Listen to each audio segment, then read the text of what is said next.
मैंने उस दिन कहा था, जो लोग उस सभा में होंगे उनको याद होगा कि आप अगर बाएं दाएं झांकिएगा तो इस क्षेत्र का आतंकी फिर से चुनाव जीतेगा, फिर से इस देश क्षेत्र का आतंकी चुनाव जीतेगा।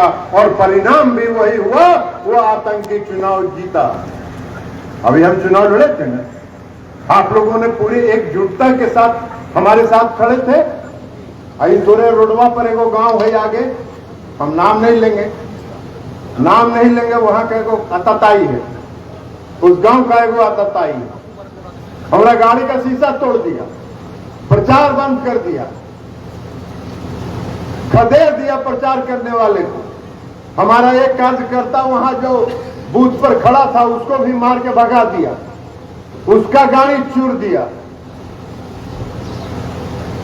केकर रिश्तेदार है, केकर रिश्तेदार है, किसका रिश्तेदार है?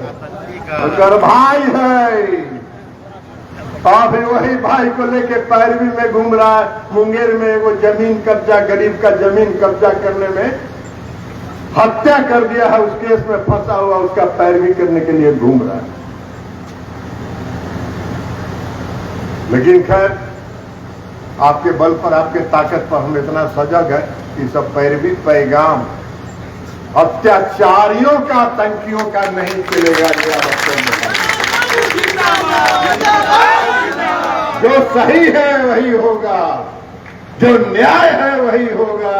और ये तो ऊपर वाला देख रहा है, मेरा क्या बिगाड़े भैया, ऊपर वाला ऊपर वाला देख, ऊपर वाला यहाँ बैठते हैं, गोविंद बाबा न्याय करते हैं, गोविंद बाबा न्याय करते हैं। और गोविंद बाबा ने न्याय कर दिया। चुनाव के 6 या 8 महीना के बाद वो हत्या केस में फंसे।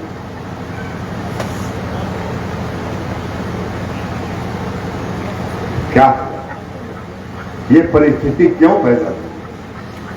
आज जब हमको चुनाव लड़ना पड़ा, ये हम आपके सामने नतमस्तक हैं इस बात के लिए कि रामपुर के गांव एकजुट होकर, मानो हो रामपुर हो, गोविंदपुर हो, सब गांव एकजुट होकर खड़ा। लेकिन ये विपरीत परिस्थिति भी पैदा क्यों? ये विपरीत परिस्थिति इसलिए पैदा हुई कि आप थोड़ा बाएं दाएं देखें। लेकिन उन लोगों ने इस चुनाव में भी बाएं दाएं नहीं देखा।